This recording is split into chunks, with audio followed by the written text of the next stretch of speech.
नमस्कार, मैं हूं अभिषेक त्यागी। विकास दुबे को तो उसके करे की सजा मिल चुकी है, लेकिन जो पुलिस वालों ने किया, जो पुलिस विभाग में जो विभीषण थे, जिन्होंने विकास दुबे को जानकारी दी, जो लोग विकास दुबे की मदद करते थे, अब उन लोगों पर भी शिकंजा कसना शुरू हो गया है।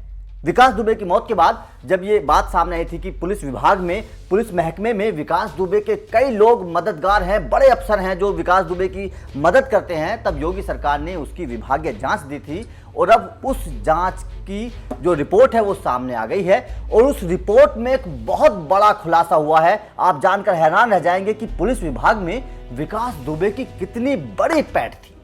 दरअसल जो रिपोर्ट सामने आई है उसके आधार पर विकास दुबे की इस जांच में पिछले 3 दशक का ब्यौरा जांच किया गया। पिछले 3 दशक में देखा गया कि विकास दुबे के किस किस तरह के काम रहे हैं, किस किस तरह के लोगों ने उसकी मदद करी है। तो उसमें पाया गया कि विकास दुबे ने कई लाइसेंस, अपने जो हथियारों के लाइसेंस थे वो कई लाइसेंस अवैध तरीके से बनवाए थे, जिसमें विभागीय लोगों ने, पुलिस महकमे के लोगों ने विकास दुबे की सीधी सीधी मदद करी थी लाइसेंस बनवाने में। उसने अपने और अपने रिश्तेदारों के नाम पर ये लाइसेंस बनवाए थे, जिसमें फर्जी दस्तावेज दिए गए थे, जिसमें बिल्हौर और रसूलाबाद में तैनात रहे सीओ की संदिग्ध भूमिका मानी जा रही है। जिसके बाद, और ये 1-2 सीओ नहीं है, ऐसे 11 सीओ के नाम सामने आए हैं इस रिपोर्ट में। 11 सीओ, सोचिए कि 11 सीओ जिस अपराधी के पीछे रहे हैं, जिस अपराधी की मदद करते रहे हों, उसकी कितनी बड़ी पैठ रही होगी पुलिस विभाग में।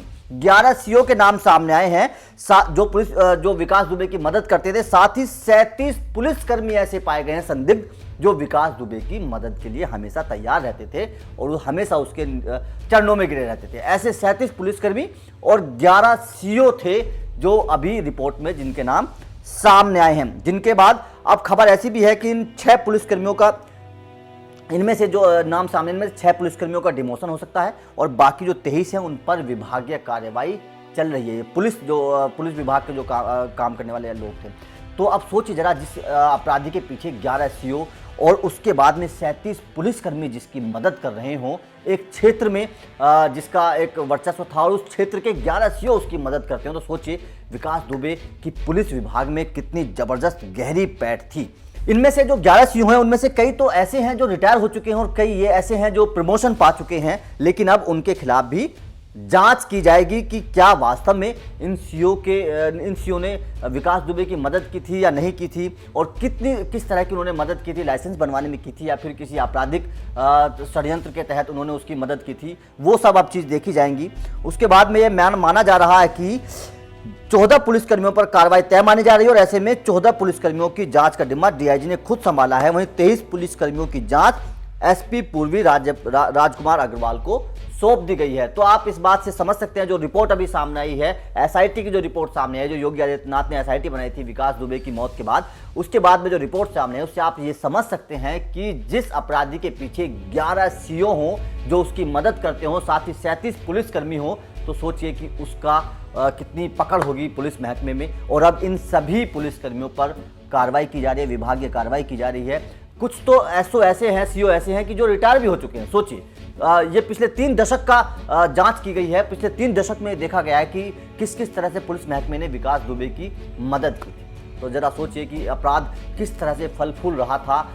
अभी योगी आदित्यनाथ से पहली सरकारों में सपा और बसपा की जब सरकारें थी, उस वक्त अपराध और अपराधी किस तरह से फल फूल रहे थे और किस तरह से पुलिस महकमा उनकी मदद करता था। आप जरा इस बात से अंदाजा लगा सकते हैं कि जिस अपराधी के पीछे 11 सीओ उसके चरणों में हों, उसकी हमेशा मदद करने के लिए तैयार रहते हों, तो फिर कैसे यूपी में बेहतर कानून व्यवस्था होगी। लेकिन योगी आदित्यनाथ ने जब से आए हैं तब से योगी आदित्यनाथ ने कानून व्यवस्था को लेकर जो वादे किए थे वो अपने उन वादों को पूरा करने का काम कर रहे हैं और लगातार अपराधियों पर नकेल कसने का काम भी योगी आदित्यनाथ कर रहे हैं। तो दोस्तों, आपका इस खबर पर क्या कहना है, हमें कमेंट करके जरूर बताइए।